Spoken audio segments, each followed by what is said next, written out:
There's a lot to like here. Don't be fooled by its small size, the little router can handle any normal residential applications and plenty of small businesses.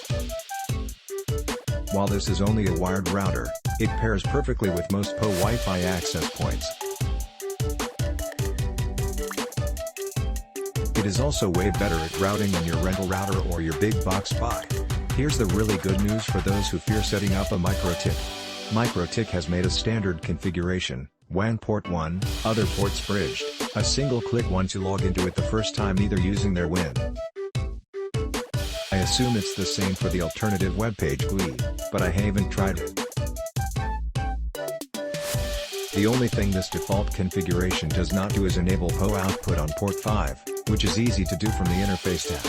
I really like the PO output on port 5 either by passing it through with or using the supplied power supply, for passive PO. If you need AF/at output you need a 48V power supply or a PO injector for input. Another plus is the USB port. The fiber port is a nice plus too. This hardware is very similar to an Ubiquiti Edge router ERX, same CPU and memory. While the ERX is better looking with its metal case, the hEX is easier to set up and configure. Unlike the hEX, the standard power supply will power the PO output on port 4. Really compact and useful router. I definitely like it. I've set up a couple VLANs on it, am using it with a MikroTik switch, and other equipment. Awesome switch, and the best to learn MikroTik software.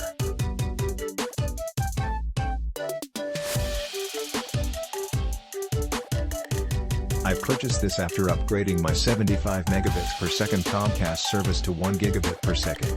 My SonicWall NSA220 could not handle the 1 gigabit per second throughput.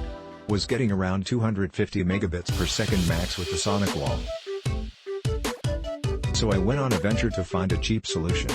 The Comcast cable modem rental box that was given was very basic. I could not change DNS, etc., so I returned the Comcast monthly rental. Purchased my own Ares SB8200 DOCSIS 3.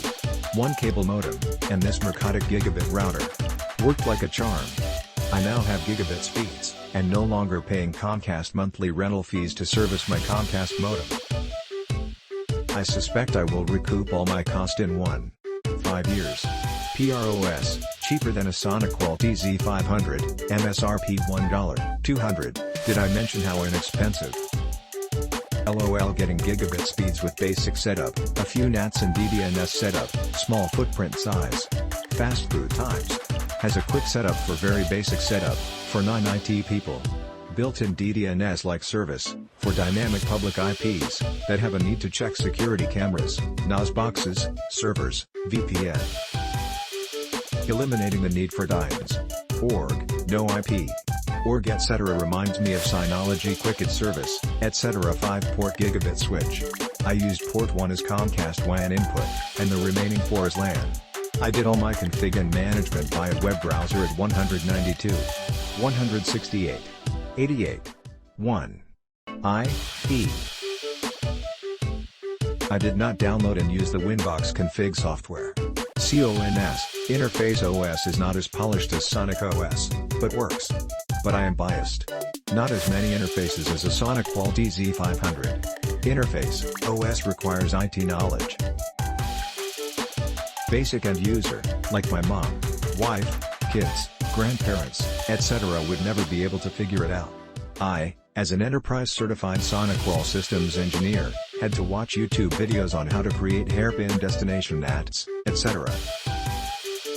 It's just not as obvious.